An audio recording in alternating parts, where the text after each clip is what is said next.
to the Red Road East. I am your host, Fierce Truth Seeker. Welcome to round two of the discussion.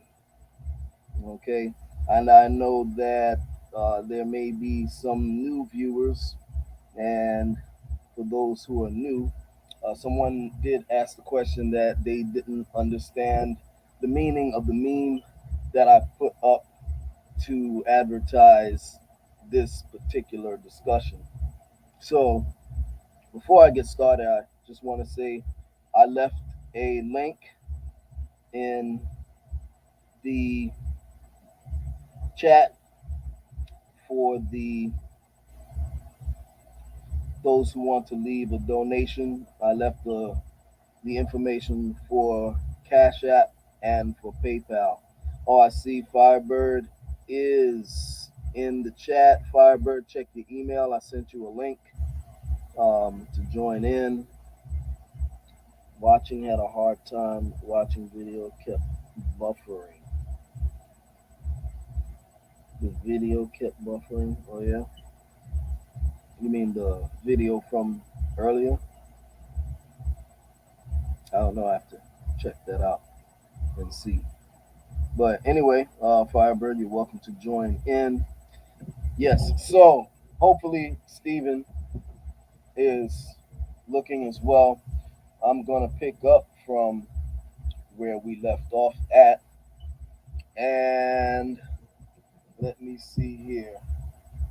Let me see if I can find some of the comments from the other discussion. Let's see. Give me 1 second. Oh, I gotta make that available. Let's see. Give me a minute. Thumbnail.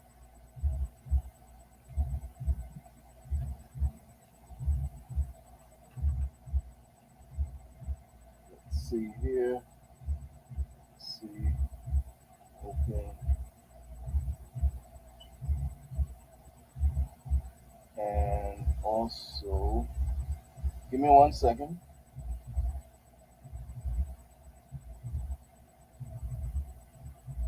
Just trying to make it so that we can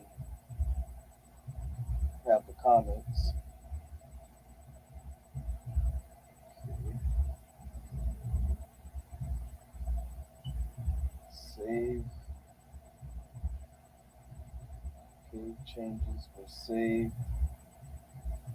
And video link.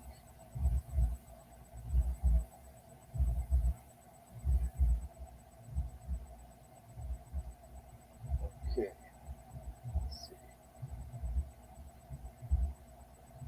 All right, now why is it not showing the comments? So put enable the comments. So I don't know why now it's not doing that. But anyway, I'm not going to worry about that for right now. It's not showing the comments for some reason. But I will address the original comments, um, which had to do with our discussion for tonight. So, give me 1 second. Let me put this up here.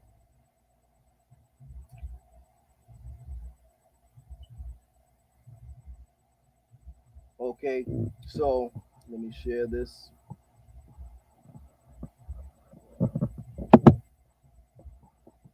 Share, share screen, share screen.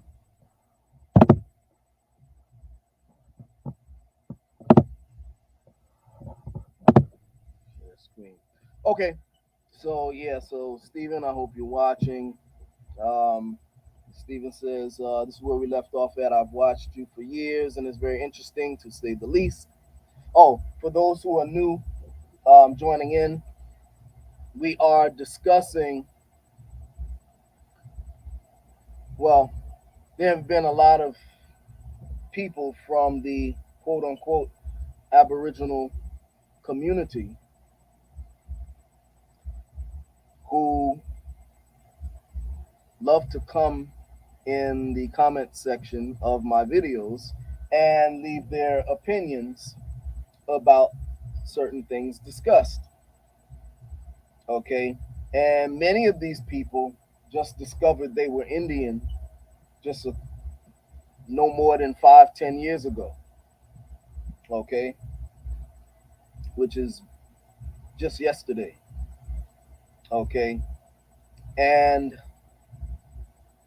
trying to tell people such as myself and my godmother, the clan mother, who have been walking this road, the red road, for me, somewhere around 30 years, and for my clan mother, even before I was born. Okay. So, um,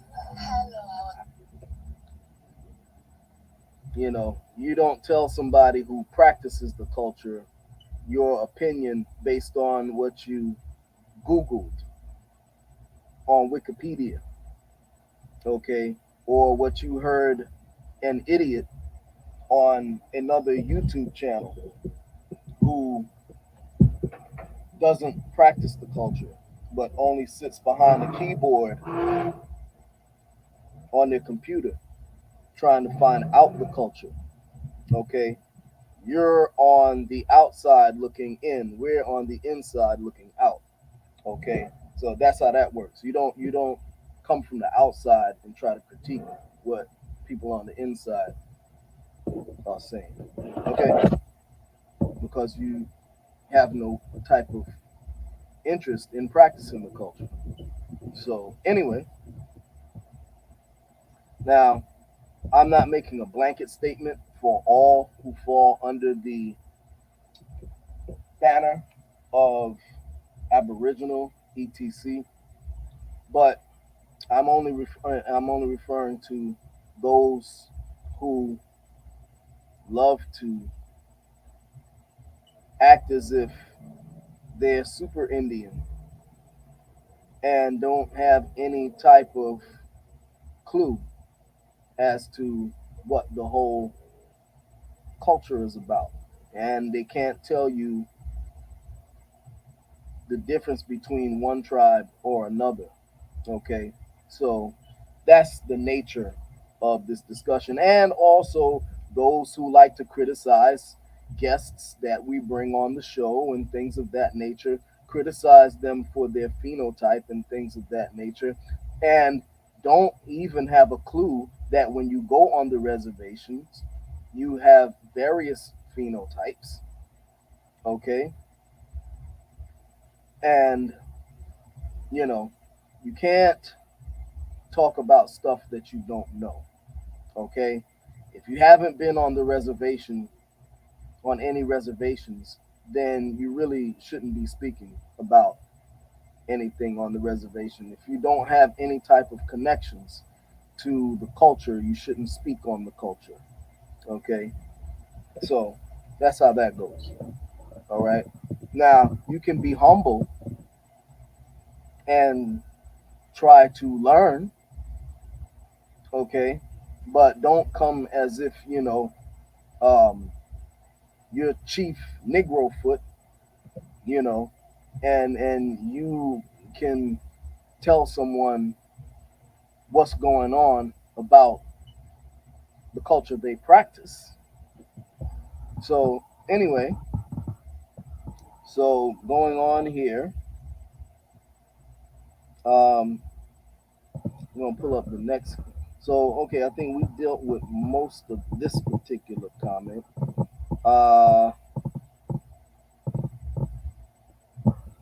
Let me pull up one of the other comments. Give me 1 second. 2, 3.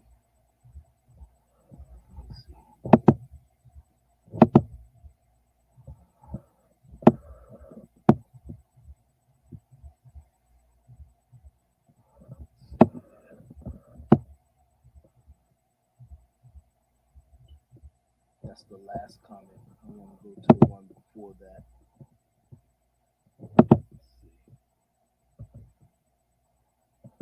Make this a little bigger. So Stephen says, "Oh my dear skin, I tell you, it's so easy for our people to raise their voices and lower their vibrations by waging internet war and in these streets against their own." Okay, now when have I waged war uh, against anyone? Okay, number one, you haven't even watched any of the previous shows. So, how can you talk about anything that we've been discussing and you refuse to look at the previous shows? I mean, that's just totally ridiculous. It makes absolutely no sense whatsoever. Okay? Anyway, um, so he says, you can't be a drone flute.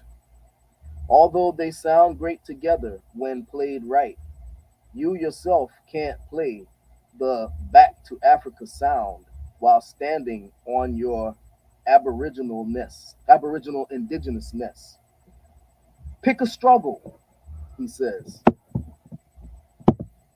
You can't say that Garvey and all those other agents like Daddy Grace, Father Divine, Timothy Drew, and so many who went to the churches because that was where the power lied and really where the lie gained power. First of all, Stephen, I hope you're listening because you are making statements and you have absolutely no proof of anything that you're saying. You haven't, brother, read one book, and you admit. I read your comment in the last video that we did earlier today, and you admit that you're not interested in reading any of the history. Okay? So right now you're just talking out of your ass. Okay? And where is your proof that Timothy Drew, the Prophet Noble Drew Ali, was an agent? You can't produce one bit of evidence to prove that. You cannot produce any evidence that Garvey was an agent. Okay? I've already debunked that, brother. Okay? All that you're saying is B straight up S. And I've already proven that in 11 lectures on Garvey. 11 lectures. I even had my professor on the show whose grandfather was a Garveyite in the Garvey movement. Okay? So you have produced nothing but street corner scholarship. Okay? Street corner scholarship. That's all you can produce. Okay? And you still have not. Oh, there's an echo? Okay, give me 1 second. Let me see what the problem is. Hold on.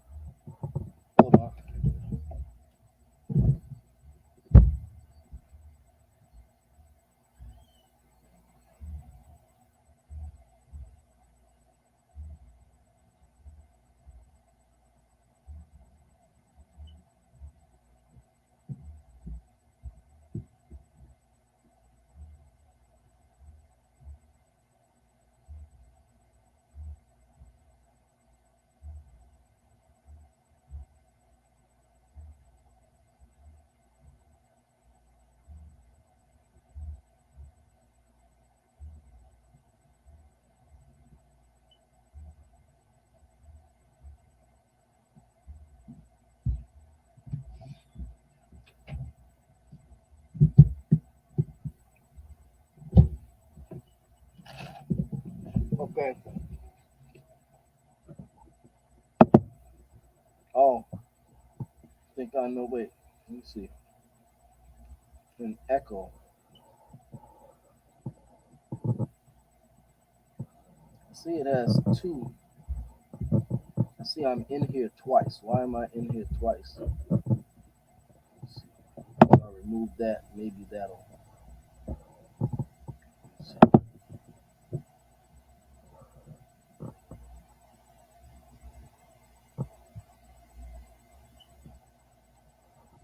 Is it because of that?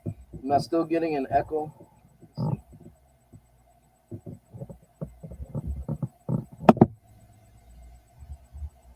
Is there still an echo? Can anybody let me know?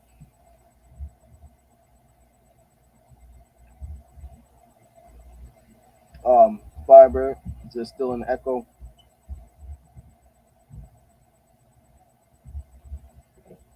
Or anyone? It doesn't have to be Firebird. It could be anyone in the chat. Just let me know if you're still hearing an echo before I proceed.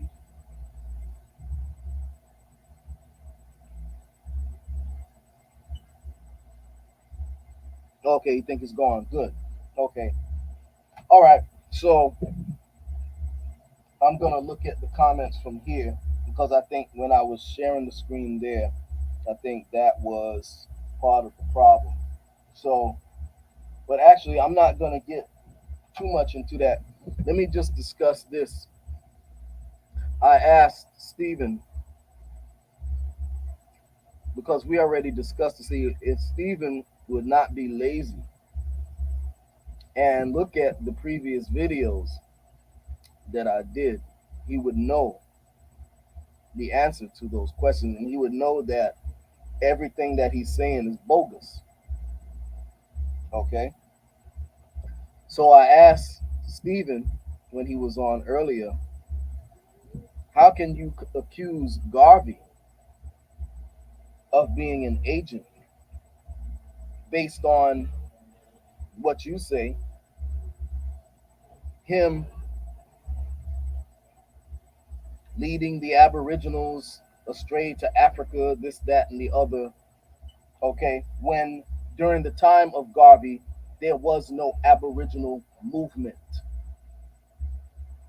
And we were doing the live for, I think, over an hour earlier today, and he could not answer that question. Okay? All right?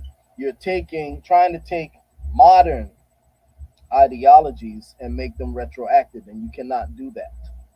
Okay? I debunked all of that in the previous 11 lectures on God. I did 11 whole lectures, extensive research on Garvey. Okay? And it went unrebutted. Well, now, Stephen is trying to rebut, but it was a failed attempt because Stephen still cannot answer any of my questions. Okay? And I'm not trying to, let me just say this. We had a very spirited discussion earlier. That doesn't mean that I don't like Stephen. I like Stephen. Stephen is cool. Okay? I don't mind people expressing themselves in the comment section. Okay? And I don't mind constructive criticism. Okay? But you have to come with sources. As they say, source up or shut up. You have to come with sources. Nobody wants to hear you just talk, brother. Produce some receipts. Without receipts, nobody wants to hear you. Okay? So, again, I want you to show me the Aboriginal movement during the time of Marcus Garvey. Okay? And so far, that has not been done. Okay? if you listen to the previous lectures, I explained. Now, that's not to say there were not people during that time who were Aboriginal. I'm saying that that ideology was non existent at that time. Okay? So, you can't accuse a man of being an agent for not being a proponent of an ideology that was non existent. Okay? Also, you're accusing him of working for the white man, this, that, and the other, with no proof. Absolutely no proof.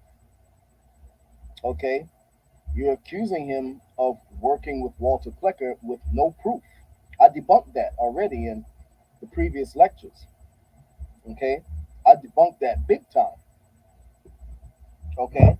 Because instead of reading Garvey's works, and you do admit that you did say that you don't care about the books, you're not interested in reading the books. Okay? All right? So you admit, okay, that you don't know. Okay? And since you don't know, it don't make no sense to sit up here and argue about what you don't know. Okay? And what you refuse to research. Okay? That's how that works.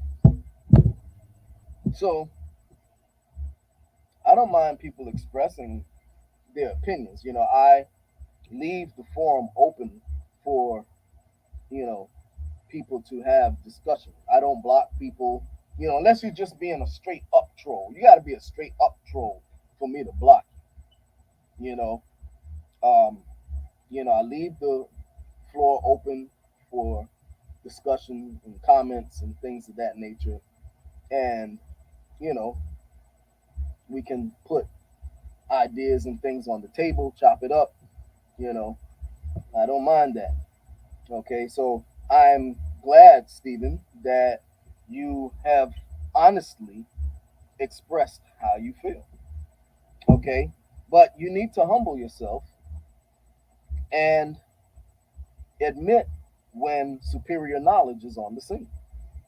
Okay, but you know, instead of doing that, you chose to argue and have nothing to base your arguments on. Okay, so what I was saying,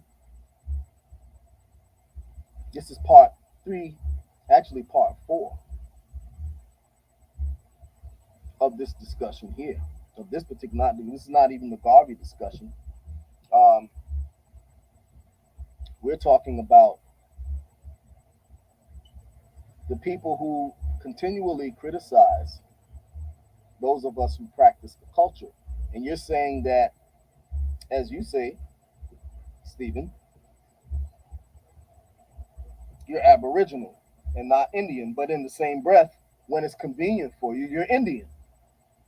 So you're telling me to pick a side and choose a side. You need to choose a side, brother. You either Indian or you're not. You're either Aboriginal or you're not. Which one are you? You say you're not. You say you're Aboriginal and not Indian, but when it's convenient, you say, "Oh, yeah, my people were from such and such a tribe." It's a lot of schizophrenia going on. A lot of civil shit going on. Y'all are. You know what I'm saying? you know, double talking. Okay. Um, Number one, again, I'm not a Back to Africa proponent. First of all, okay. So you got that twisted. I'm not a Pan Africanist. Got that twisted. Okay. At the same time, I don't have anything against Africa. That's because people like you are brainwashed. So believe the Tarzan, the ape man, Tarzan of the jungle. You believe that there was a white man running around in Africa talking about oh boy Jane come. You know you all believe that. You know I don't have a complex about Africa. Okay, you guys. think that way have a complex. Okay? So don't look at me cross-eyed because you have a complex. Because you've been miseducated. Okay? I'm not that stupid. Okay? So anyway, uh what I'm saying is that some, a lot of you who are criticizing those of us who practice the culture,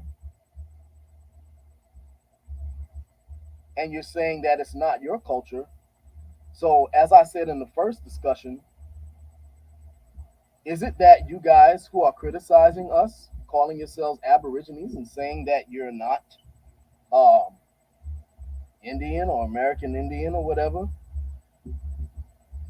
could it be that you are really a descendant of those Africans that did come over here? Because I showed you in the first discussion that it was a fact that there were Africans that did come over here. Some in the transatlantic slave trade, some were Moors that came over here in various waves. Okay. And I have one of your Aboriginal chiefs that I played his part where he said it was 60,000 Africans that were in the Carolinas and Georgia. That's a significant amount. That's from one of your chiefs. That's a significant amount. So you're going to tell me that nobody that's around today, even some of you who calling yourselves Aborigines, don't have the blood of the 60,000 that were just in the Carolinas and Georgia alone? You're out of your mind. So what I'm saying is that perhaps those of you who are criticizing those of us who are American Indian, maybe you are African. Maybe you are African. And that's why you have such animosity towards those of us who are American Indian. And I showed you in the previous lecture, and I'm gonna show you some more. I got more. I'm gonna show you today. Right now, I am going to produce some more evidence that many of you just may be descendant of some of those Africans. Okay? Give me 1 second. I'm gonna share a video. Hold tight. I gotta get the plug. Yeah.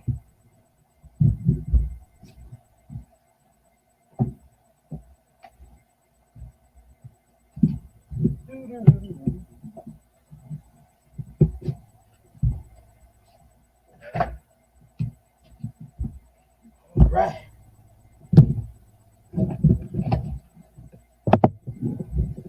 Let's see. Share video. And again, I do not own the rights to any of the videos that I'm about to share. This is under the Fair Use Act. Okay? This is for informational purposes only. Okay? And again, for those who are generous enough to leave a donation, I am leaving. I have, if you scroll up to the top of the chat, I left information where you can leave donations via PayPal and also Cash App. Okay, so right now I'm gonna share a video. Oh, well, before I do that, actually, I wasn't finished reading what. Oh yeah, Stephen, I didn't read your whole comment. Okay, so all right, so I debunked part of that. Okay, he said agents. He accused Garvey and Father Divine, Timothy Drew, blah, blah, blah, being agents. Okay. And he says, but they would go in our communities and create black folk. Black means dead. Negro means dead. Okay. First of all, Garvey did not create that term. Okay. I already debunked that in the previous videos. So you don't know what you're talking about, um, Stephen. And I mean, you're really making yourself look really unintelligent by making all of these claims, okay? And you have no historical references to back up anything that you're saying, okay? First of all, hold on one second. Give me 1 second here. Let me just pull something up. Let me just pull something up. How should I do this? Okay, well, let me read the whole comment first before I just destroy and annihilate this foolishness. Create black. Black means dead. Man, do you know how long I've been doing this, Stephen? Okay, you're gonna sit up here and tell me about black means dead, Negro means dead. You was wearing a damn dashiki like 2 days ago, bro. You know what I'm saying? You know, I been did the knowledge to that. You know, when you were out with a wearing African medallions and stuff, bro. Come on, chill. You don't know what you're talking about. Okay, all these fictions placed upon our people were a ruse that would get our people to violate the birthright of our blood. Okay, again, total misinformation. I already debunked that. Okay, there was no Aboriginal ideology at that time. Okay, so that's debunked. You could trash that. You will see that the non reservation so called Negro hasn't strayed far from their genetic memory, only miseducated by the very books you push. Brother, the problem is you don't read books. Okay? That's the problem because everything you say is false. More people were sent out of America to Africa than the other way around. You talking as if you brother, I'm teaching you, you're not teaching me, brother. You know what I'm saying? I was doing this before you was even, you just discovered you were Indian 2 days ago, brother. It was a law and is recorded in the notes on the state of Virginia in query 11 on the Aborigines. Also see query 14. Garvey was called the most dangerous Negro to our people in his day, and he was in love with the so called white man who were trying to send our people back to Africa when they were never from there. Brother, you sound dumb and dumber with everything that you're saying. Number one, you don't know how to even read the Virginia queries, brother. Trust me, you don't. All right? And you're not telling me anything new with all of this stuff, you know. And number one, I asked you before and you still couldn't produce it. I say, where is the Aborigines Treaty? And I'm still listening to the crickets. Okay. Also, see, he says, okay, Garvey was called the most dangerous Negro to our people. Do you know why, Stephen? Of course you don't, because you don't read. Okay. And I'm not going to feed you the information because I already told you why he was called that in the previous lectures. And I'm not going to go backwards. But you're wrong with what you're saying here because you don't even know why he was called that. Okay? And no, it's false. He was not in love with the white people. And you have no proof, and there is nothing documented to prove that. Okay? If you knew anything, about Marcus Garvey, which you don't, you would know that that is totally false. Okay. And number one, like I already said earlier, uh, Garvey, number one, initially, he was trying to organize his people in Jamaica. So you don't know what you're talking about. Okay. Garvey studied Booker T. Washington. Okay. He studied Booker T. Washington's works. And that inspired him to come here because he wanted to meet with Booker T. Washington. So again, because you don't read, you don't know that. So you sound like a fool. Okay. People back to Africa when they're nothing. How can you miss the obvious? No, how can you miss the obvious, Stephen? The obvious is that you don't read. It's obvious that you don't read. And it's obvious that you don't know what you're talking about because of the fact that you don't read. Okay? Tupac Amaru II said, I'll be back. And when I come back, I'll have millions with me. And you have to realize it can't be the reservation Indian he's talking about. You have been educated in the ways of the watered down conquistadors version and have the nerve to look down on your warriors. No, brother, I have the nerve to look down on stupidity. Okay? Because everything you're saying here is stupid.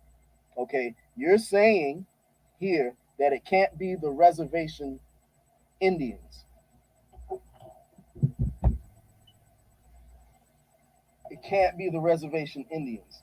Okay, so what are you, brother? All right, have you been on a reservation? No, you have not. Okay, you don't even know what the people look like on the different reservations. So, I mean, again, you're sounding stupid and more stupid with everything that you say. I mean, this is just totally ridiculous. Okay, so if it's not the Indian, you're saying you're not Indian. Okay, and we already debunked all the semantics with Indian, American Indian, Aborigine. We already debunked that. That is only for internet Aborigines, people who are Aboriginal to the internet.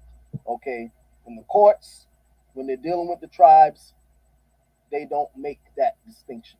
We already debunked that. And if you don't believe me, I can get the elder, okay, Mother Kuala, who is an expert in Indian law, and she will debunk everything that you are saying.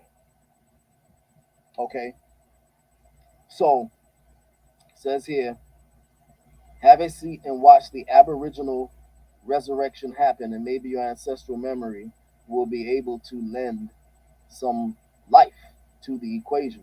Okay, so you're not Indian, so you must be African then. But no one has time for books on Garvey. See, he admits it right here. He says, but no one has time for books on Agent Garvey when the 1950 census is here. Find your family and your tribes and correct your status. That's the first place to start. All the best, Peter Vin. Brother, that's for you to do. That's the dumb shit that you do. You're 20 years late in the game. You know how long ago I've done that, brother? You know what I'm saying? That's for you to do. You're the one that's Aboriginal to the internet. Okay? So if you're not Indian, you're judging those of us who are Indian, you must be African. And I'm about to show you just how African you really are.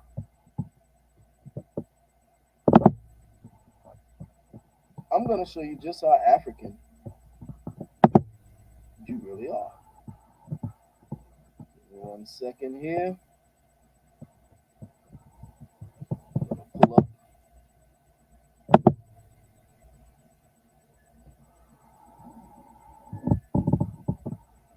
1 second. So when these people who call themselves Aborigines criticize those of us who are, I'm talking about the ones who are criticizing, because I'm going to tell you on a spiritual level, and more than likely probably on a genetic level. Spiritually, okay, you are a resurrection or a reincarnation of those Africans that came here, okay, and probably bloodline wise, you're probably those Africans that came here. And I'm about to show you, and I showed you how the reason why you guys are calling our culture, uh, why you're saying that your culture is not our culture, is because you're saying we don't dance like that. If you looked at the original video I showed you, where what you're really saying is that you are African, okay? And the way that we indigenous people dance and do our culture is different than your African culture. And I showed you how uh, the reason why the way we dance is different than the way you dance is because of the nature of the African dance. The African dance has characteristics that are different, okay? You know, and that is what you are standing by,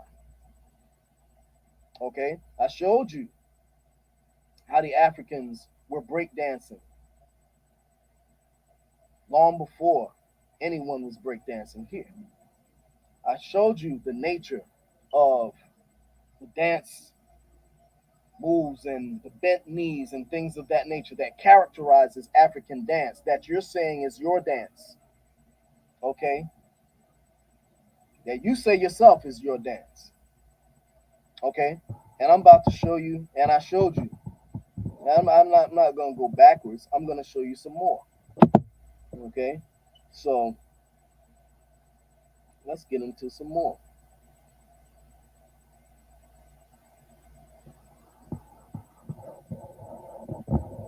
Give me 1 second. And I showed you in the previous, I showed you where the African brother was dancing and he was doing, all of the step and fetch it stuff. He was even incorporating the moonwalk and the front moonwalk and all kind of stuff. I showed you that. Okay, this is what you guys are talking about.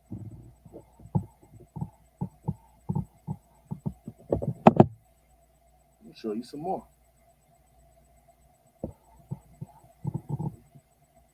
Give me 1 second. I'm gonna share the screen.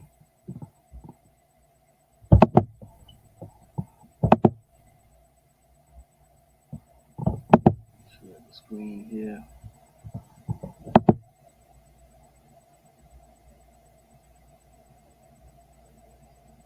Okay, not this one.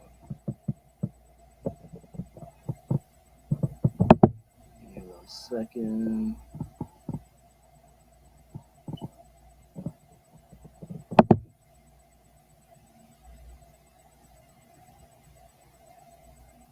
One second.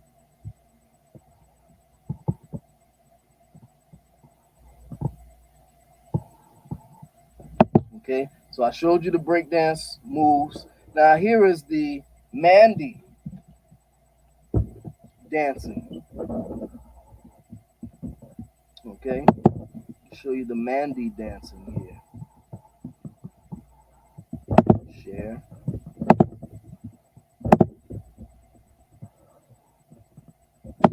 This is why you guys are criticizing our culture.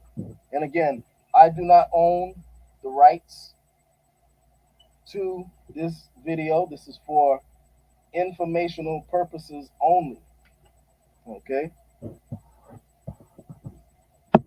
Under fair use. Okay, so here we go.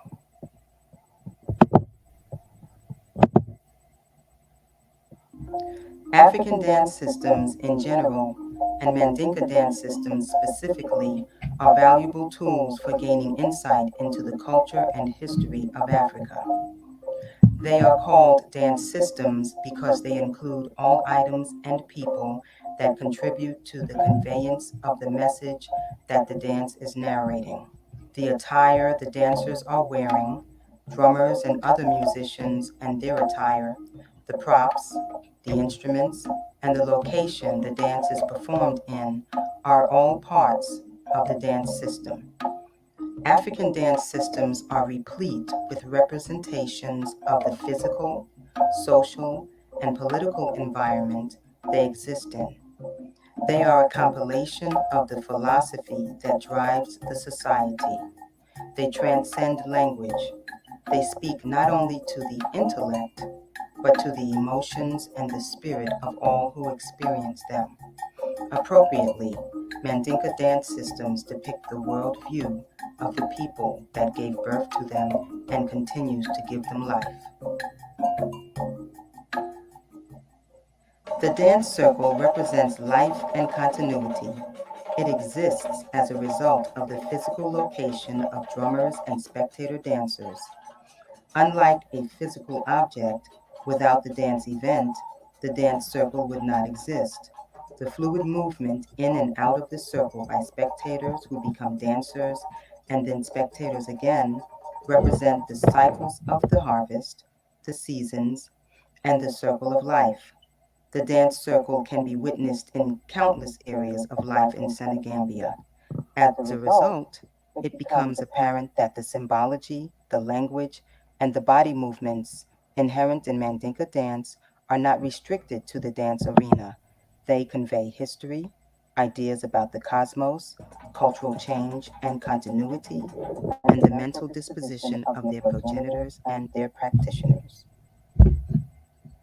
In the early 1950s, a significant development occurred in the Mandinka dance world. At the behest of Master Jolly Pt.4, the African dance ballet format was born. Although the root steps of traditional Mandinka dances were retained, several changes were adopted. For instance, breaks or signals that the drummers used to communicate with the dancers were added to the drumming techniques. This is a break. First break to start, second break to change.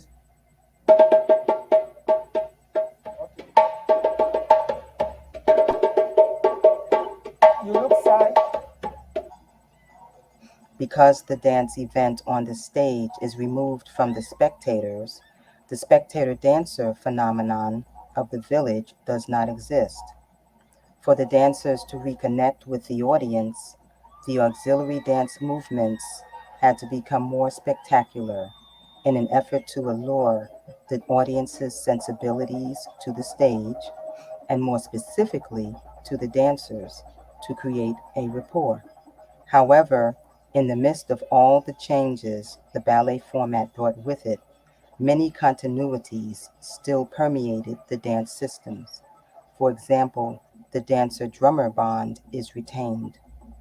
This is an intuitive connection between the dancer who executes root steps while creating original auxiliary dance movements and the lead drummer who is accenting the dancer's steps in real time. Despite all the changes that came with the new ballet format, this relationship continues to exist whether on stage or in the village. Despite the harrowing and disruptive occurrences of slavery, colonialism, and modernity, age-old continuities can still be witnessed in contemporary representations of Mandinka dance systems. For instance, the secrets of fire eating in Mandinka dance systems are passed from generation to generation and can still be observed today in Senegambia. Fire eating dances occur when an epic event is necessary in order to break a tenacious or detrimental cycle or to bring about a life altering transition. Fire eating dances were and are used for healing lingering ailments, to rid an area of negative influences, or to usher youth into adulthood, among other things. When used as primary sources, African dance systems in general, and Mandinka dance systems in particular, place Africa and Africans at the center of the historical process. They convey and amplify the understanding that African people are agents of change and architects of their own history. For clarity, richness, details, and accuracy with regard to the experiences and history of Africa and Africans, scholars should and must consult African-derived cultural sources such as African dance systems for writing African history.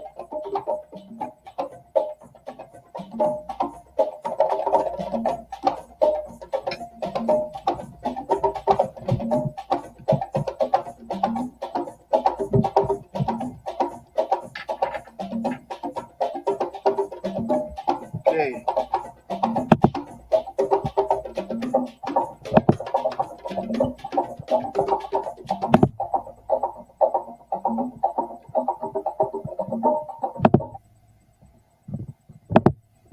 Okay. So there you have a lot of elements of dance that you see here in the Americas. Break dance, stilt walkers that you see over in the Caribbean. You go to the carnival, you know, Caribbean carnivals, you'll see stilt walkers, you know, you'll see elements of all of that dance that you just saw. You even saw the Dogon, and the Dogon, their dance is very similar to the Hopi and the Apache. Okay, you look at the headdress and things of that nature, see a lot of similarities. Okay, because indeed the Mandinkas were here. Matter of fact, the Mandinkas were here in the Americas so long they're classified as an indigenous tribe. Okay, so we know that the Africans were here, and they didn't just come in one migration. They came in many migrations. Okay, so many of you who are criticizing us are playing up more of your African side and criticizing the indigenous. Okay, well, I'm not done. Got a lot more. 1 second here.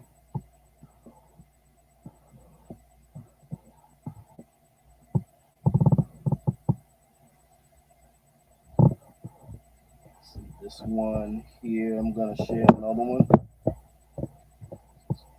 1 second.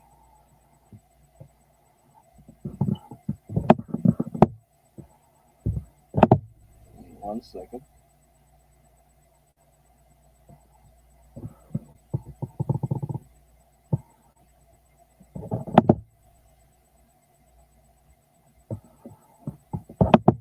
A minute. Just cue this up.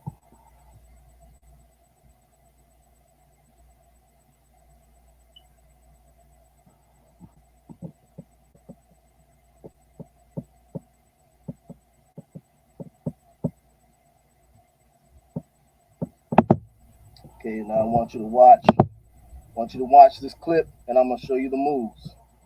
And we're gonna compare. Share.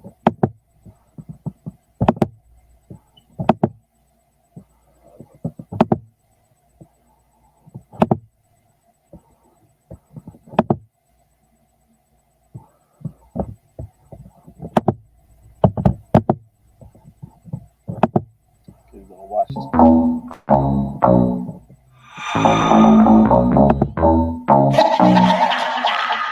Yeah, you wanna run, right? You wanna do it now.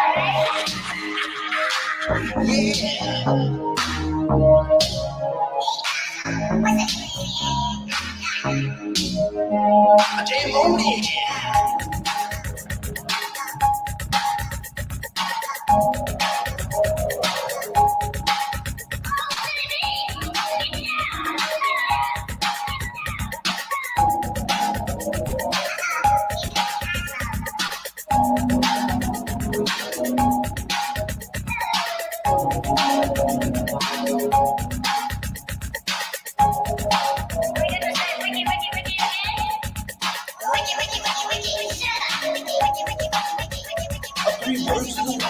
Still back, you get down and then give me no smack like a boogie king with a sack of big max with throwing down, but with the rackables. Oh man, listen, Mr. Wade. See, you gotta put it to your best ability. You gotta funk it up until the knock you down when you're posting up and show you pass it around. Come on, let's move the word. We got what'll make your body jerk. Make you throw your hands up in the air, shake your booty and scream, oh yeah, cause we the jam on you and jamming on is how we do the do. We'll funk you up until you put it down. So come on, people, check out the sound. Check out the sound. Check out the sound. Check out the sound. Check out the sound. Check out the sound. Check out the sound. Check out the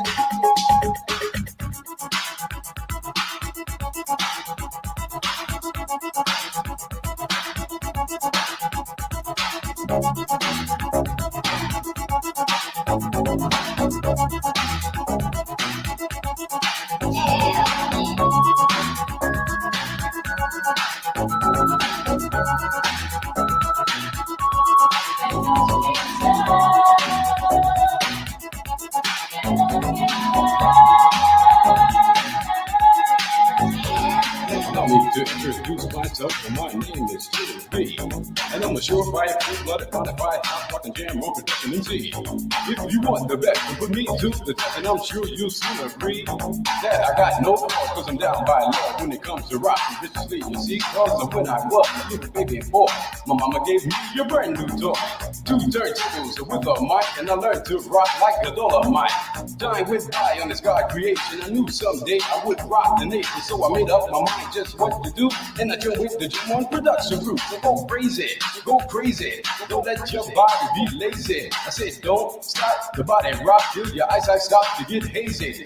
Clean out your ears and you open your eye. If you want to hear the music, just come alive. If you don't know how, get ready to learn. Those guys most in his turn to burn. take a seat, and over in the seat in the animal, and the freak and deep and the funk and beat, and little what do you see? It's Cosmo G, yeah baby, that's me. I've got the beat, but that's oh so sweet. Without me rocking this incomplete, so rock this yo, rock that yo, rock on and don't you dare stop. You rock this, rock that, and that goes the jam on crew, rock it body right, rock the speed with the moon, right, hold the track, and get the whole wide world of funk attack. To the beat, yo, get down. Let me rock it to the rhythm of the funky section, from hill to hill, from Z to Z, and when jam on's rocking, everybody screams.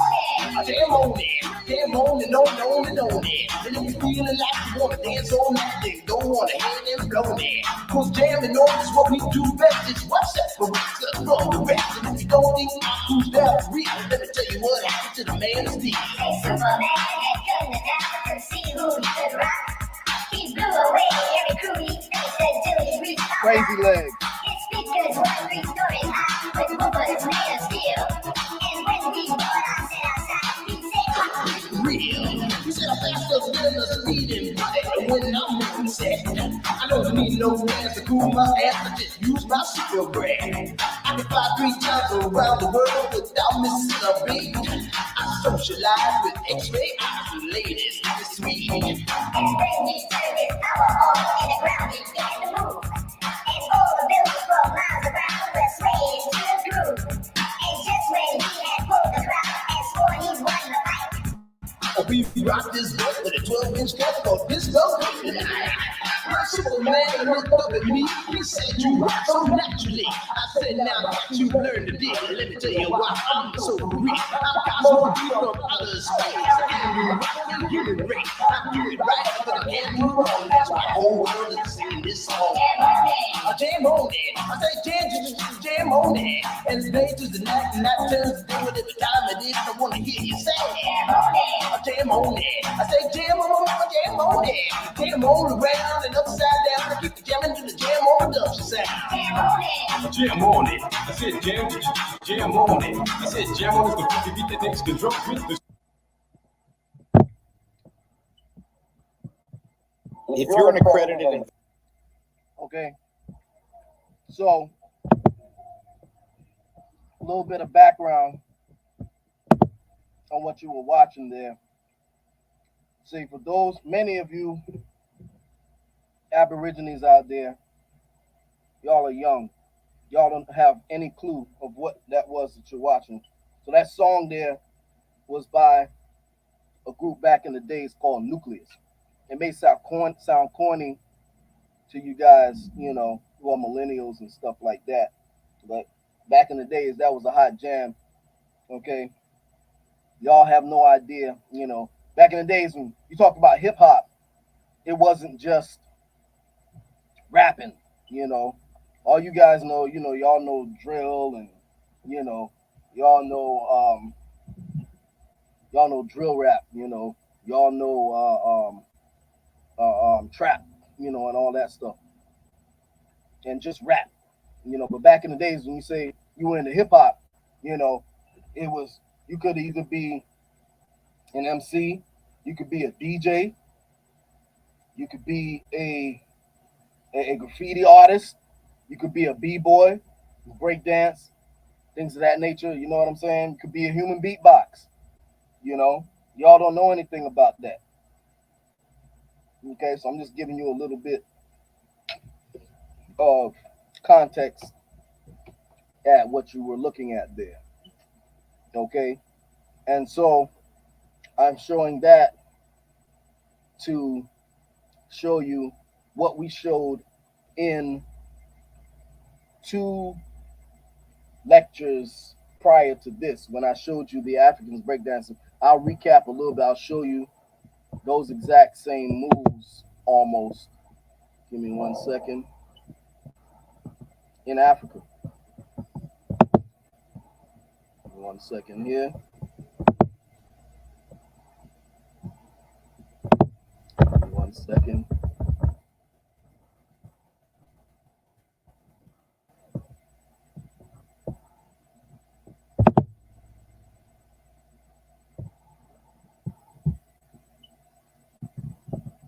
The Africanisms amongst African. I don't own the rights to any of these videos. Under fair use, this is for informational purposes only. Okay?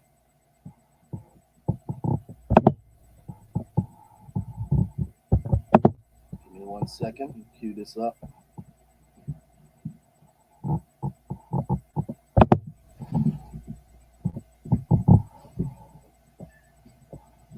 Okay, I'm going to share the screen. Just going to recap a little bit for those who weren't in on the last one when I showed this here.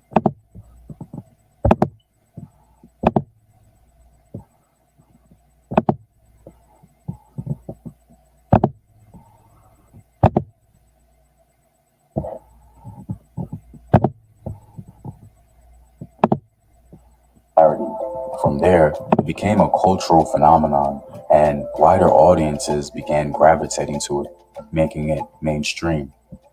This short clip was posted by the Huntley Film Archives. It shows an audience of African people from Kaduna, northern Nigeria, performing what clearly seems to be an original form of breakdancing, if you will. The movements are clearly similar, and it would be hard to resist that conclusion.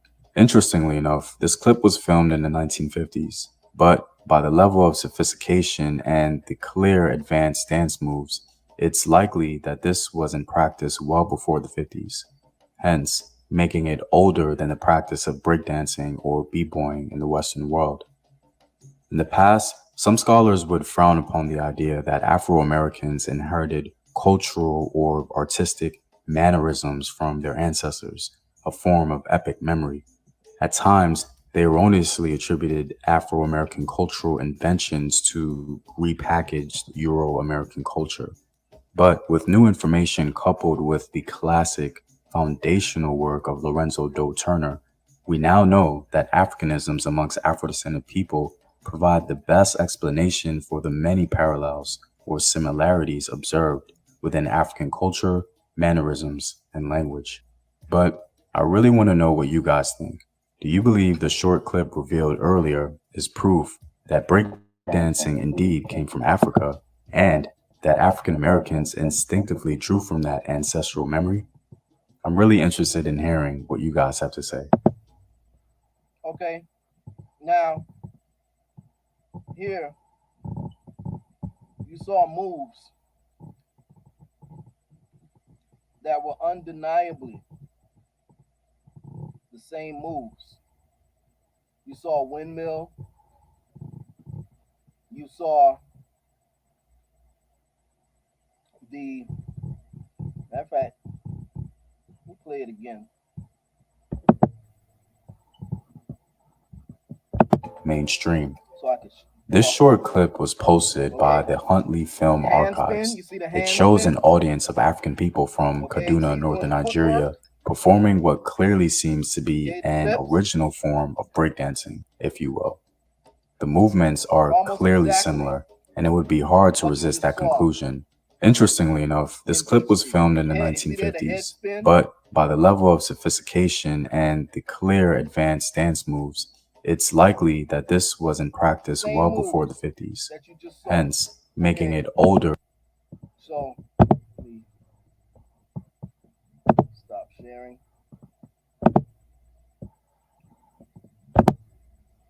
Okay, same moves. And I showed you last week, I showed you where the African women were twerking. Okay.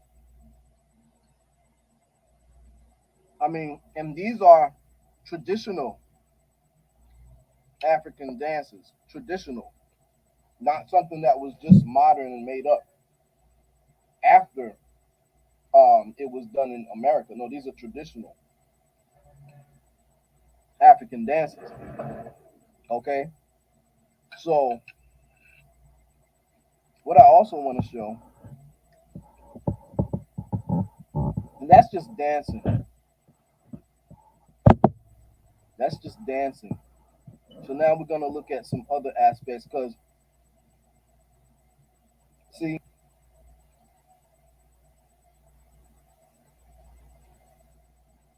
on the plantations, you had the majority um, of the quote unquote slaves were indigenous. Okay, but you had Africans there too. Okay, and we borrowed stuff from each other. All right, but don't just glorify the African part and try to dismiss and talk down about the indigenous. Okay, don't do that. Now I'm going to show you some more. I have some more clips to show you.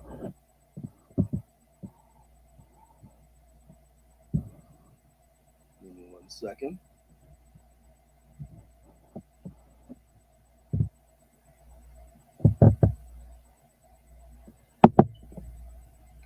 Give me 1 second.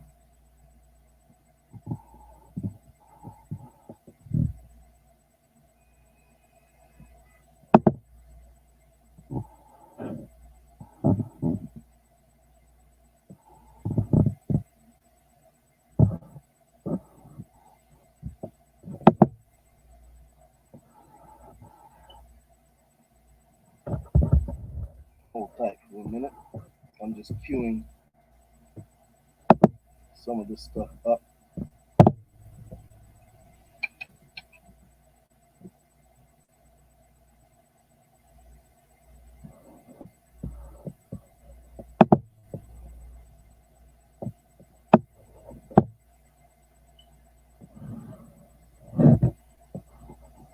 Okay, I'm gonna share the screen.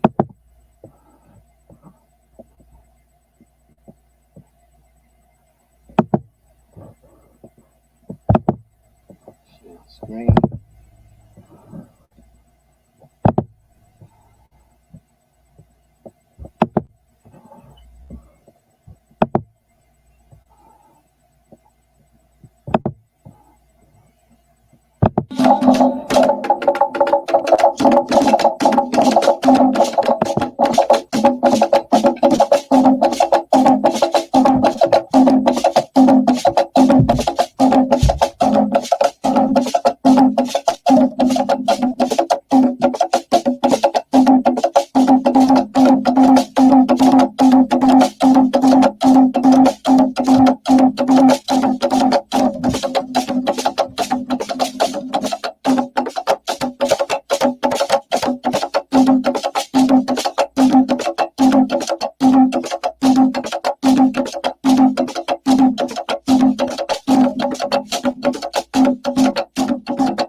Okay, that's another example of some break dancing. Okay, give me 1 second. I'm sure I have some more to show.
Listen to the rhythms.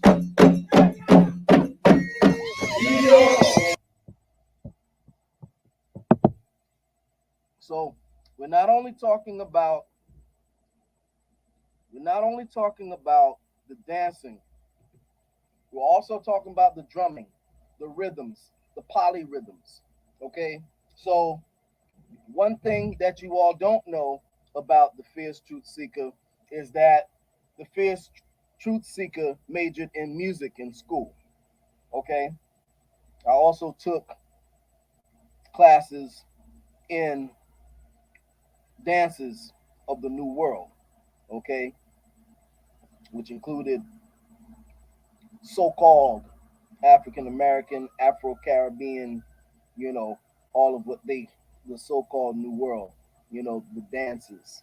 Okay, so I'm not just pulling this out of my behind. Okay, I'm looking at this stuff in detail. Okay, we're looking at characteristics. Okay, I have books on this stuff. I have background in this stuff. Okay, so I'm not just talking here. So what we're looking at is the things that characterize African dance, African music, okay, and what distinguishes it. So a lot of times when you hear these people saying that Native American music is not our culture, it's not how we sing, it's not how we dance. What they are saying is, in essence, is that it's not African, okay? But we who are indigenous have a different beat, a different rhythm, a different types of dance, okay? And we also contributed to that, what we call so-called, again, so-called African American culture today, okay? See, I can break that down. These people who are calling themselves Aborigine can't do that because they don't know the indigenous culture, okay? I can put all of this into perspective, but those who have just watched a few Dane Calloway videos cannot break this stuff down into detail. They cannot go into the indigenous and show you the indigenous connection to the dances that we do and things of that nature, okay? Because they don't study and they don't practice the culture. So what they're doing, in essence, most of these people who call themselves Aborigine, most of them come out of Pan-Africanism, okay? They come out of Afrocentrism, okay? So they try to bring that Afrocentric thought into the whole indigenous thing. So when they say that indigenous singing, that indigenous dancing, that indigenous drumming is not our culture, what in essence they're saying is that it's not their African culture. And that's what we're taking a look at right now. Let us continue.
This kind of reminds you of when you see the colleges and they have the marching bands and stuff like that in the high schools, and they have the marching bands and things of that nature. Watch carefully.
Okay. Now,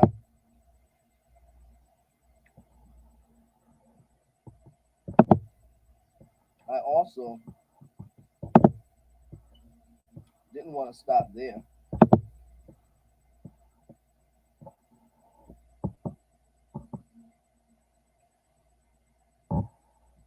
That's what those aspects of culture.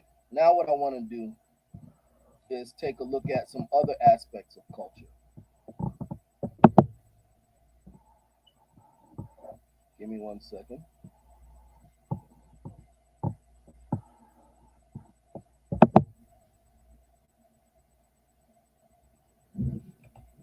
One second here.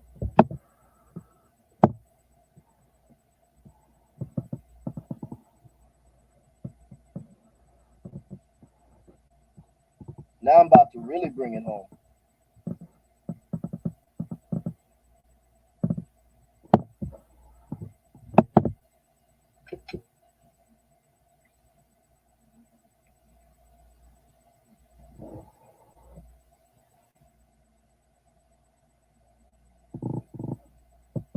We showed you the twerking before.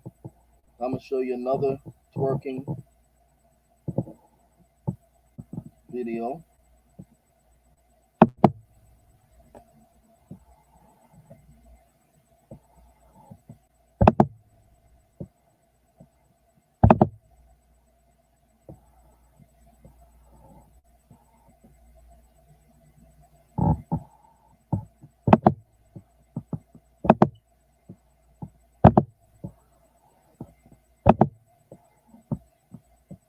And this is the Mapuka dance, which is the African version of twerking. Now, this is their traditional dance. This is a traditional dance.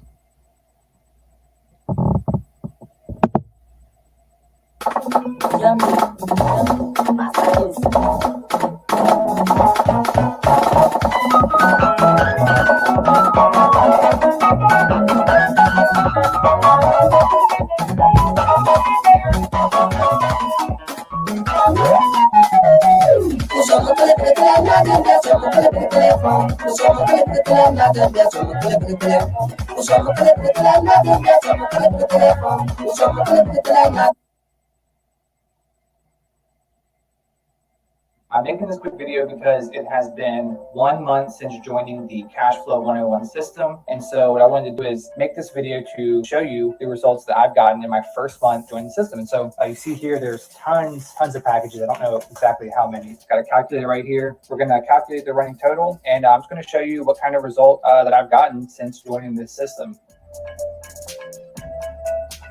Now, guys, the craziest part about all of this is that the only thing that I did was plug into the system, follow the instructions, and then literally get this cash sent directly to me, hassle-free. I don't do any selling. I don't do any closing. I don't do really anything. The system takes care of it all for me, which is insane that I plugged into a system and now I'm literally getting cash sent.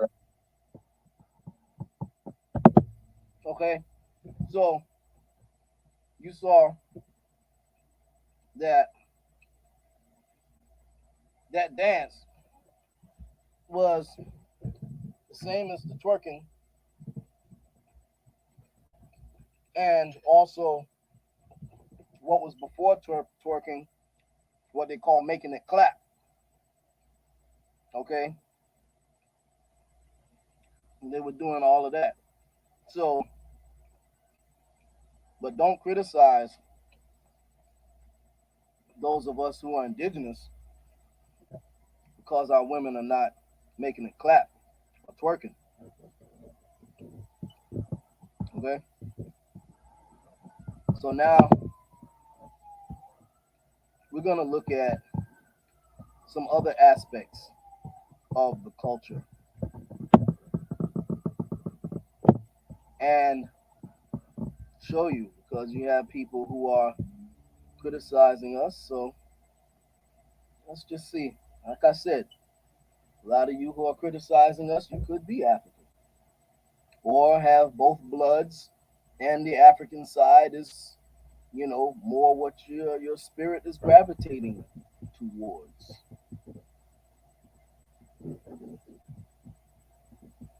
Okay, so what I want to do right now, we're gonna look at New Orleans voodoo, another aspect of the culture. Now we're gonna look from a spiritual perspective. Gonna look from a spiritual perspective now.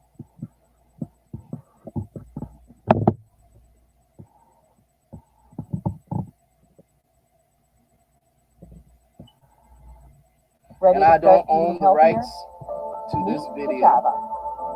Kachava is the under world's fair healthiest use. all-in-one meal shake. I'm putting the disclaimer out there Peace. that this is for educational purposes only. Okay, so now we're gonna look at a voodoo priestess here, voodoo queen Kalinda Laveau. She might even be related to Marie Laveau. But this is another aspect of culture among our people, particularly down south. Okay, we're looking at New Orleans voodoo. And New Orleans voodoo definitely has an African connection. Okay, a big African connection. Okay, so again, you can try to say that there were no Africans here. Okay, but the culture says otherwise. And Africans did come and mix in with our people here. Okay, the two cultures intertwine. And we're going to take a look at how it intertwined among people, many people in New Orleans. Not all, but a heavy influence of Africa.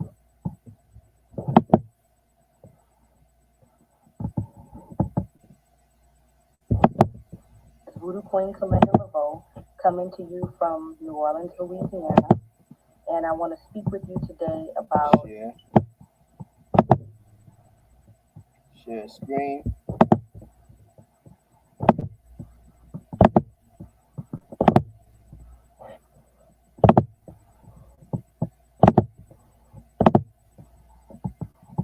Let's see what she has to say. Peace. This is Voodoo Queen Kalinda Laveau, coming to you from New Orleans, Louisiana. And I want to speak with you today about New Orleans voodoo, or moreover, Louisiana voodoo.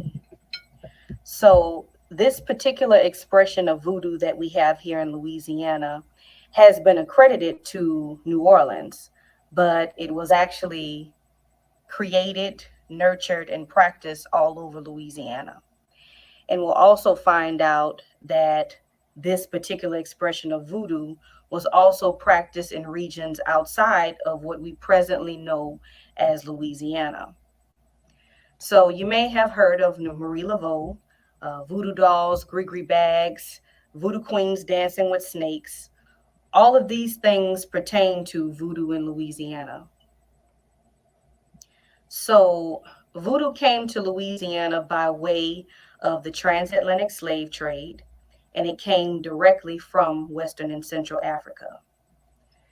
We had enslaved Africans who were Wolof, Bambara, Akan, Igbo, Fon, Ewe, and Congo, just to name a few. This particular expression of voodoo is heavily Ewe and Congo influenced. So when our ancestors got here, they were forced to make a way out of no way. They didn't forget everything that they knew. They did not abandon their traditions and their culture. They continued to communicate with their ancestors, our ancestors. They continued to communicate with the divine forces of nature. But they had to be very clever about how they did this because voodoo was illegal. A lot of times, gathering unsupervised was illegal. Even playing drums or having a drum in your possession was illegal. And there were serious penalties for that, death. So we had to get very creative about how we expressed ourselves within our religious systems. And the voodoo here had to be formed and transformed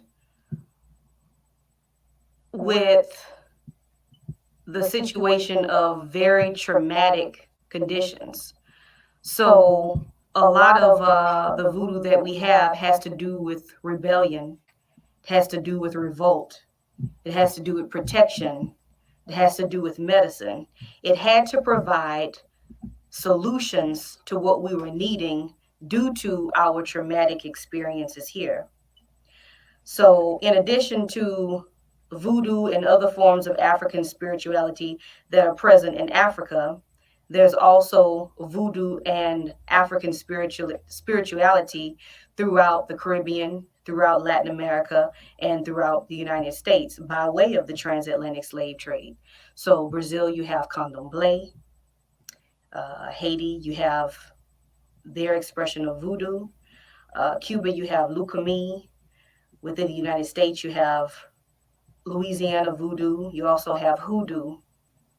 Now, a lot of people believe that the voodoo in Louisiana came directly to Louisiana from Haiti because of the Haitian Revolution. You can even find in books now, and this is misinformation, that all of the Creole, the Afro Creole culture that is present in Louisiana, in particularly New Orleans, comes solely from Haiti. So this includes the music, this includes the food, the architecture, and of course the voodoo. Now, this is incorrect. Afro Creole culture, and voodoo in particular, was present here in Louisiana nearly 100 years before the Haitian Revolution began. Now, it is easy to get confused because Haiti, or what was known back then as Saint-Domingue, was a French territory. Louisiana was a French territory. Haiti, just like Louisiana, contained Africans who were Fon, Congo, Ewe, Igbo, just to name a few. And of course, that's the case with Louisiana. So we do have a lot of similarities in our culture. Some of the words in our language is, we have the same words for certain things, but the language is not completely the same. And neither is the voodoo, neither are the dances, neither are the customs. So Afro Creole culture in Louisiana is not just a product of Afro Creole culture in Haiti. There's Afro Creole culture that developed in Haiti, and there's Afro Creole culture that developed in Louisiana simultaneously. Okay. Now, I understand where you're coming from, Lil Mayhem. However, what she is talking about here has nothing to do with the semantics of African, Aboriginal, any of those semantics. If you listen to what she said, and you have to pay attention very carefully, she said she's not talking about Aborigines. She said that the voodoo, New Orleans voodoo, okay? See, it's another thing.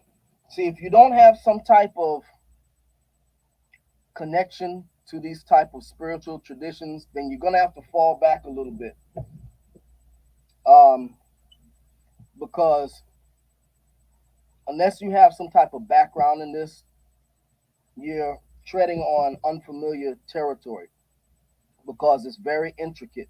You know, unless you have some type of lineage in practicing these traditions and things of that nature, you're going to be totally lost. So, what she's saying here, pay attention very carefully. She's saying that the voodoo that was practiced in New Orleans did not come from Haiti or Haiti. Okay, she said it was practiced in New Orleans over 100 years before in Haiti, before any Haitians came over or anything like that. Okay, and if that be the case, then we're not talking about American Aborigines here. We're talking about definite Africans. Okay, because the voodoo pantheon consists of African deities. Okay, and there is no arguing with that because it is what it is. Just like it's just like saying, well, uh, my name is Paul such and such. Either it is or it isn't. There's no debating about that. Okay, so these are definite names of definite African deities. So I just wanted to introduce because I'm pretty sure your concern, Lil Mayhem, other people probably had those same concerns. So there's no stupid question. Your question and your concern is very relevant, and it may clear up some concerns that others may have had in regards to this. But pay attention very carefully to what she's saying. I'm gonna start it. I'm gonna continue on. But separately. There are lots of similarities, but not exactly the same. Louisiana has its own Afro Creole culture. Haiti has its own Afro Creole culture, which means that voodoo in Haiti and voodoo in Louisiana are similar, but not the same. And the voodoo in Louisiana did not derive from the voodoo in Haiti, contrary to a lot of misinformation that's out right now. So I want to speak a little bit about Afro Creole culture. Now, this is a popular topic in media right now. The word Creole has a lot of misinformation surrounding it at this time. Lots of people believe that Creole is used to express a certain identity when one doesn't want to identify with being Black or of African descent. So to say that I'm Creole must mean that I'm trying to say I'm not Black or I'm not of African descent. This is incorrect. Okay, now let's. You have to, of course, you have to dodge the hijack with the colorable terms. Okay, we all know that if you can get past, the colorable terms that she's using, just listen to the information that she's talking about regarding the culture. We know that it's a hijack with the Black and all of that. We already know that. But what I want you to focus on is what she's saying about the tradition, the spiritual tradition. Okay. This is misinformation. Creole is a culture. It's not a race. Let me say it again. Creole is a culture. It's not a race. Now, you find different forms of Afro Creole throughout the Caribbean, throughout Latin America, but also here in Louisiana. Some people mistakenly believe that being Creole is all about having a certain skin tone. That's not true. Creole can range from very dark skin all the way to light skin.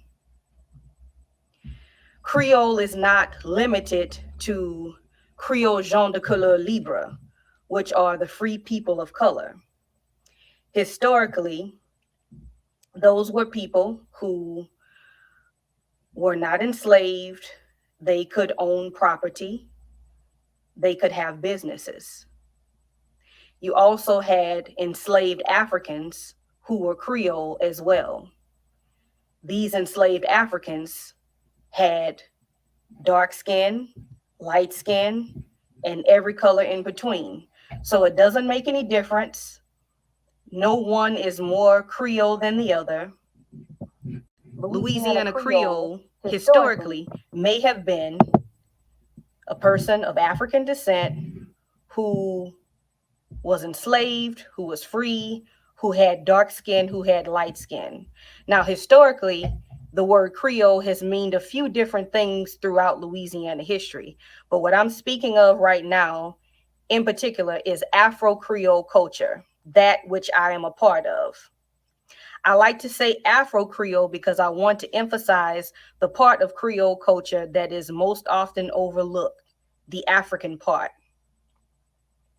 When you look to Creole culture or Afro-Creole culture, you will look at the music and the dance, very African. You can look at the food, very African. Okay, I'm gonna pause this for a second just to interject. Now, she's using the word African, but she also identified, she's using the word African here, but she also identified specific tribes as well. She mentioned Congo, she mentioned Fang, okay, she mentioned different tribes, okay, so she's not just using a blanket term, okay, so I just wanted to interject that particular part. You look at the spiritual tradition, voodoo, African. Even the language, although it contains a lot of elements of French and even Spanish, many of the words and the sentence structure is African. I do want to get more into this at a later time, but let me reiterate. If you are hearing that, Let me also interject. So now, New Orleans voodoo, remember, voodoo is an African word, okay? And the fact that you have the voodoo religion in Africa leaves no doubt, question, or debate, okay? So I just wanted to interject that. and even Spanish, many of the words and the sentence structure is African. Are you listening, Stephen? This is for you. I do want to get more into this at a later time, but let me reiterate. If you are hearing that being Creole has something to do with being something other than African or Black, or trying to separate from being African or Black, that is misinformation. If you are hearing that being Creole has only to do with historically the Creole gens de couleur libre, or free people of color, that is misinformation. If you are hearing that Creole has anything to do with being solely a person who has light skin, that is misinformation. Now pay attention to what she said. She said solely. Okay. She's not making a blanket term. She said if people are saying solely, the operative word in what she's saying there is solely.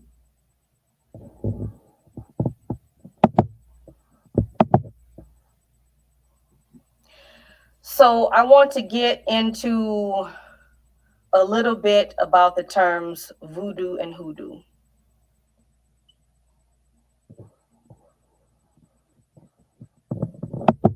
Okay, let me share the second part of that.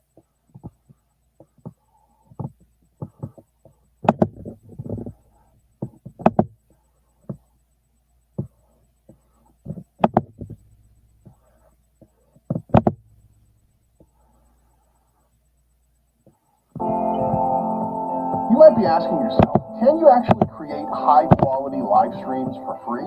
Well, with StreamYard, the answer is yes. StreamYard allows you to live stream up to 20 hours a month with a host of... And again, I do not own the rights to this video. Okay, this is under fair use, the Fair Use Act, and it's for informational purposes only. With that being said, I'll continue to. Yes, El God, you mentioned a great point. What is your nationality? Yes, nationality is the order of the day, indeed. And when the sister was just speaking there, she not only used the term African, but she named specific nations. She mentioned Fong. She mentioned Congo. Okay. Now, again, this is not to say that our people are solely the product of transatlantic slave trade or even solely of African traders that came over here or any of the things, any variation thereof. Okay. Um, but what it is saying is that there were different groups of our people that came over here at different time periods from different places. Okay. And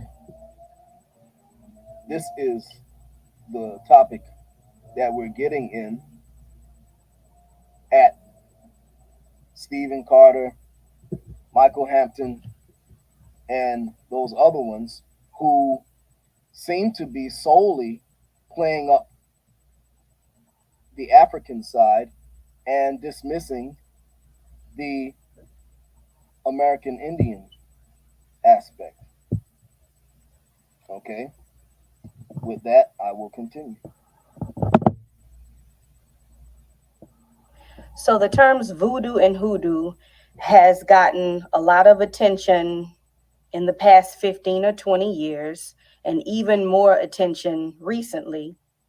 And it seems to be talked about, written about, and presented by the people who are not of African descent, the people who do not carry the voodoo in their bloodlines.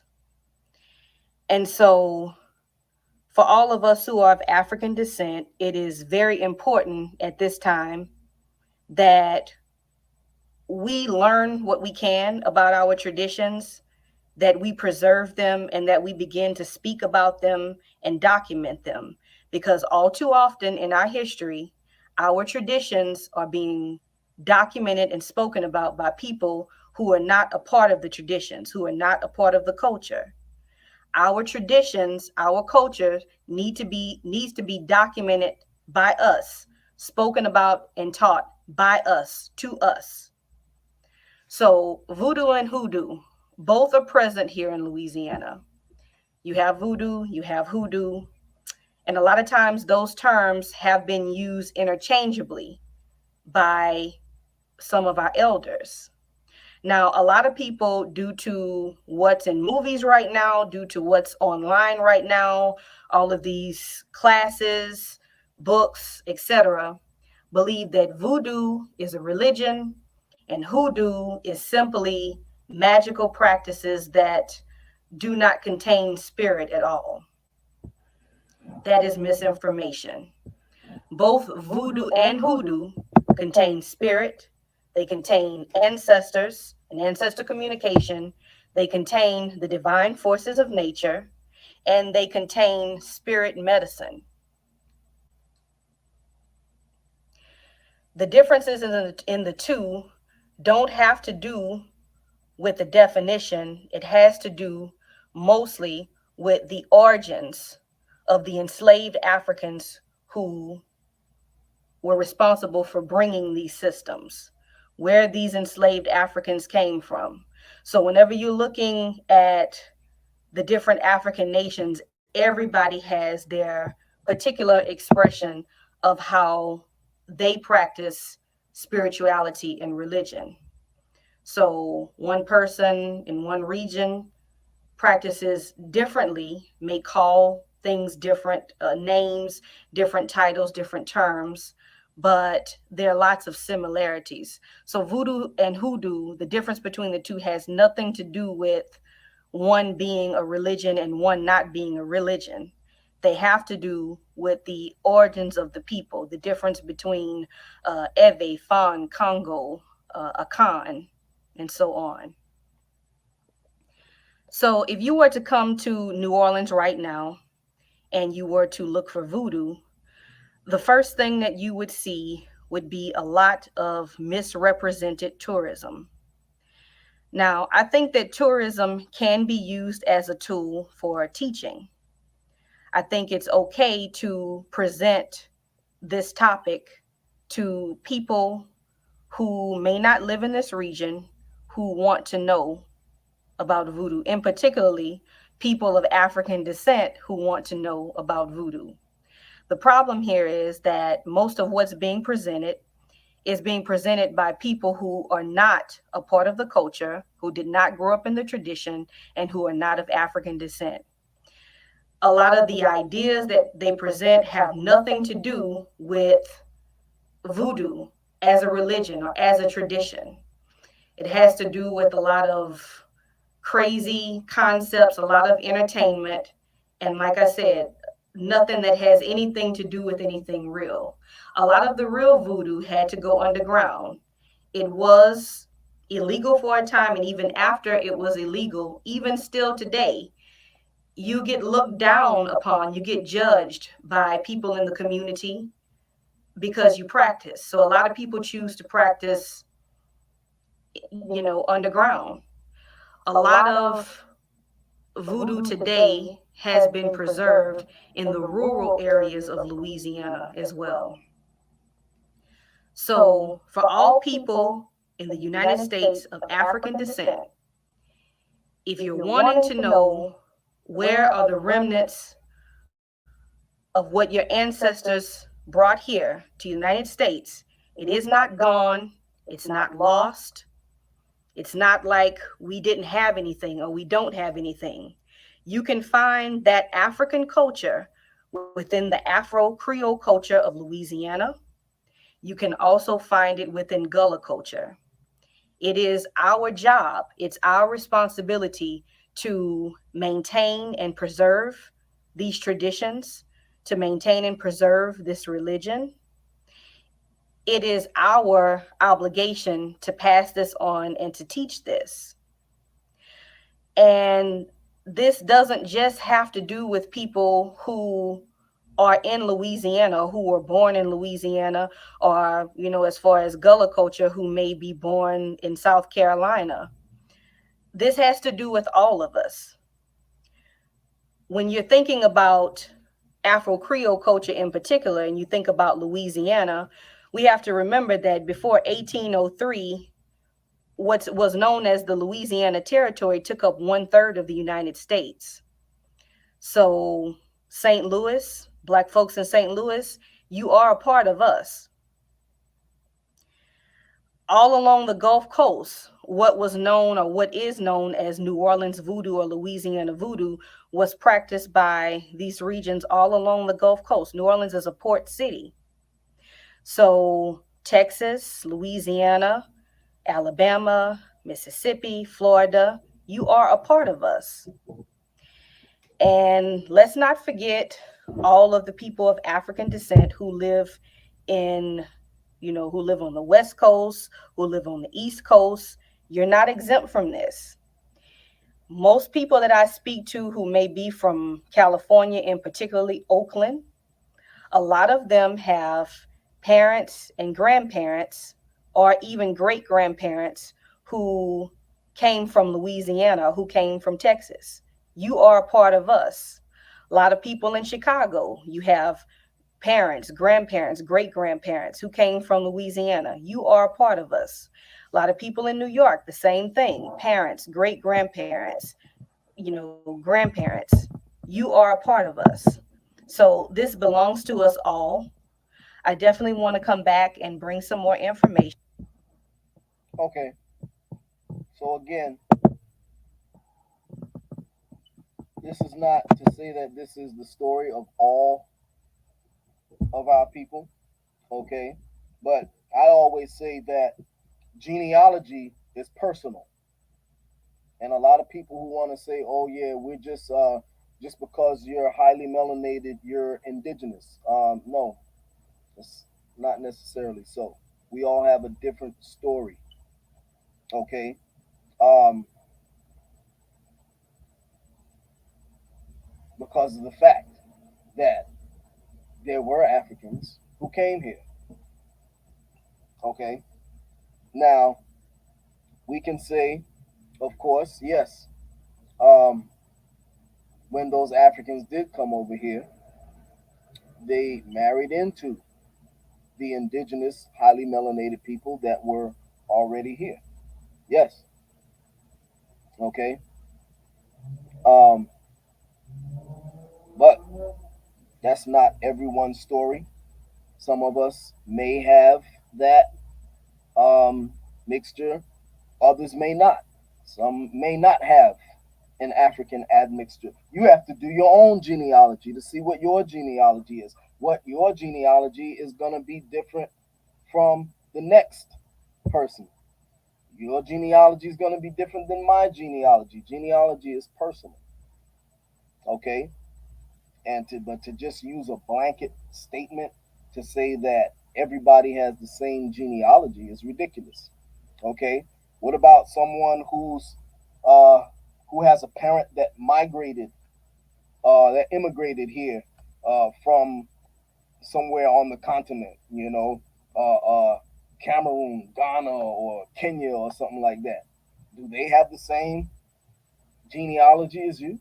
You know what I'm saying? Can't use a blanket term for genealogy for everyone. We all have a different story. Suppose, you know, somebody who looks like me, they may have a mother or a father that's Asian. Do we have the same genealogy? They may have a parent or a grandparent that's German. Is that everybody's genealogy? You know, you have to sit back and think about, if what you're saying actually makes sense. Okay. But, you know, that is for, that is, that may be going over some people's head. And I hope, like I said, that is for those who are criticizing the indigenous culture. Again, I'm saying that many of you who are criticizing us for our culture, you may just be African. You may be a descendant of those Africans that the sister there was talking about, or that the chief was talking about that I played last week, where he told y'all, your Aboriginal chief, he told y'all that there were a significant amount of Africans that came to the Carolinas and the Georgia. Okay, so uh, I think a lot of y'all are criticizing us because you have a connection to Africa. Okay, and it very well may be, but don't criticize us for practicing our Amerindian culture because of whatever connection you have to Africa. Okay, and there's a lot more that I have to share. Okay, but it's late now, and I'm gonna let you absorb that. Okay, uh, let's see what else. I know there was some more comments that our good friend Stephen had. Let's see here. Stephen had some more comments before I sign off for anything. We're gonna look at what else Stephen said.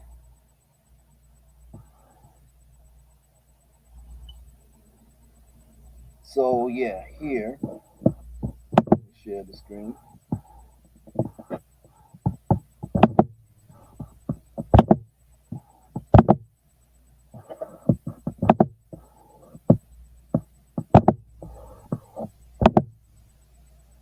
Okay, so Stephen says here that he's not a Freemason or affiliated with any organizations, only seeking a pan Indian alliance. That is my position as we start these man made Hunger Games on the way. You got your seeds? I know you're a farmer as well. Okay, so you say, Stephen, that you want to start a pan Indian alliance, but yet in the same breath you said you're not Indian. I say these people are really confused, man. These people are really confused. And you see it right there on the screen. I'm not making this up. Let me make it larger. And you heard me read earlier. He said that he's Aboriginal, not Indian. But he says he's only seeking a pan-Indian alliance. As I say, you can't be Indian when it's convenient. Okay? You can't be Indian when it's just convenient. Okay? Either you're Indian or American Indian or you're not. Okay? Make up your mind. Because, they use that when they get boxed into a corner and they want to deflect, when someone's got them in the hot seat. Okay? You can't diss American Indian culture and then in the same breath say that you are an Indian. Okay? That doesn't make any sense. Okay? Now, I know Stephen was in the chat when we were on live earlier today, but I don't see him in the chat now. And again, I'm not looking to bash you, Stephen. I don't dislike you, Stephen. You're my brother. Okay? I just gotta, we can have a spirited debate and not be enemies. Okay? There's nothing wrong with having a spirited debate. Okay? It's not even a debate, really. Or should I say a spirited discussion? Because it's not a debate. I only debate my peers, all others I teach. And a lot of people use that phrase from Dr. John Henry Clark loosely, but you can't use that phrase loosely. Okay? You have to, as they say, pay the cost to be the boss. Okay? And a lot of people that are using that, are using it too loosely. Okay? I put in the work, brother. In the trenches and in the books. Okay? And on the computer. Okay? So, and in school. Okay? So, when I say it, I literally mean, I only debate my peers. It's not this is not a debate. This is just a discussion. Okay? Yeah. So, yeah, let's see. We got some other people here in the chat that I want to acknowledge. OG Green Machine. Yeah, thanks for joining. Thanks for joining. And then we have, of course, El God. El God asks, am I Mohawk? No, I'm not Mohawk. Well, but then again, the Aniunwea at one time, were connected. So I guess in that sense, you can say that, we're connected at one time.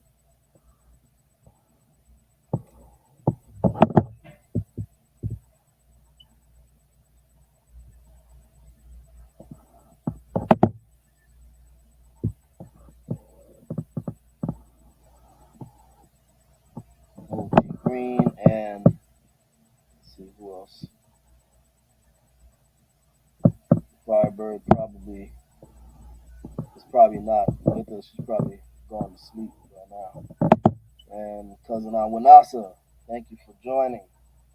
And also, for those who are generous enough to leave a donation, I left in the chat, at the beginning of the chat, information where you can leave a donation via Cash App and PayPal. If you go all the way to the top of the key on the chat, it's up there. And let me see if there was part of. Let's see. Yeah, so Steven, man, I got nothing against you, brother. You know, and you've been a long supporter of the channel. Nothing against you. I just want you to study more, bro. That's all. I just want you to, start reading books. You have to produce sources. I don't know how many ways I can say this. You can't just talk. You can't just run off at the mouth, brother. You have to produce sources, because nobody wants to hear an opinion. Because what you have right now is a lot of opinions, and nobody wants to hear opinions. Okay? Nobody wants to hear opinions. Okay?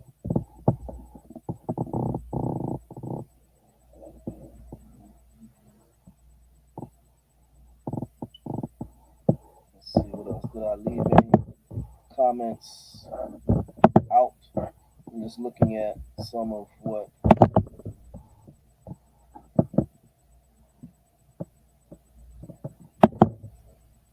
Just looking to make sure I didn't leave out any of the comments that. Okay, I think that was it. I don't think there were any more comments that Stephen had. Okay. Yeah. So, oh, wait a minute. Let me see. Oh no. Yeah. I guess Firebird is going to bed. Okay. Yeah. Well, there will be another part to this because I have a whole lot more to share. Okay. And the comments are very good. I thank you, Stephen, for your comments. And hopefully you learned something. All right. I know you're not going to be too happy with a lot of the stuff that I shared tonight, but one thing the fierce truth seeker is not going to do, I'm not going to tell a lie. Okay? That's why I was given the name fierce truth seeker. Okay? I'm going to give you the evidence. Okay? I'm not going to lie for you. I'm not going to just bring information that fits a narrative. Okay? I'm not going to do that. I'm going to tell the truth. Okay? And regardless of who likes that truth or not, that's what I do. Okay? And if someone is criticizing our culture, okay, criticizing our culture and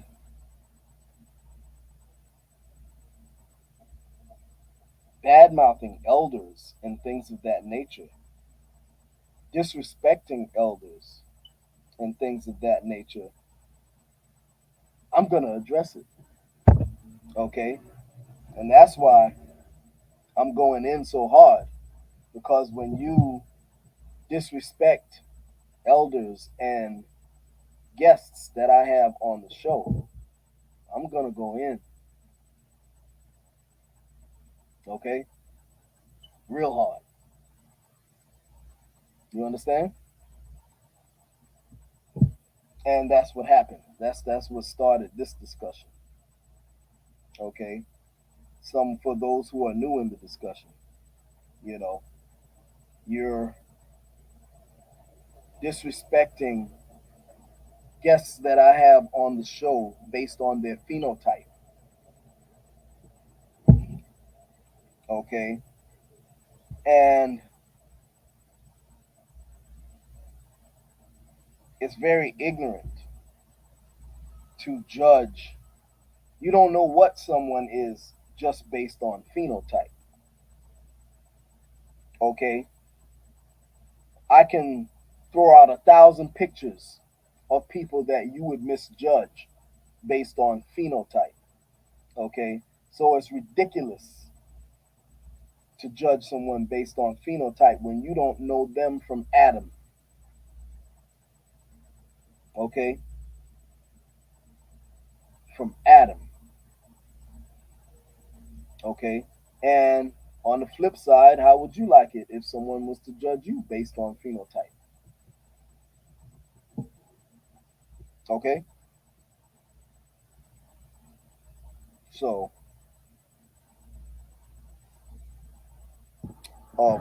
God says, do I belong to the Mohawk tribe? No, I do not.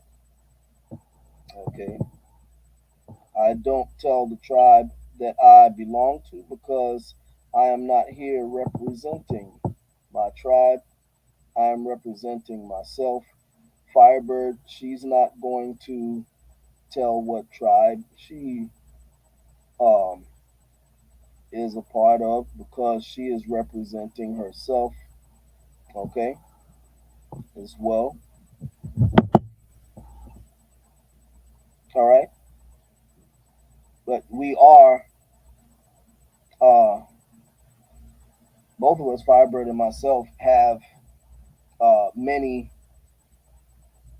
tribal lineages. Okay. Let's say that.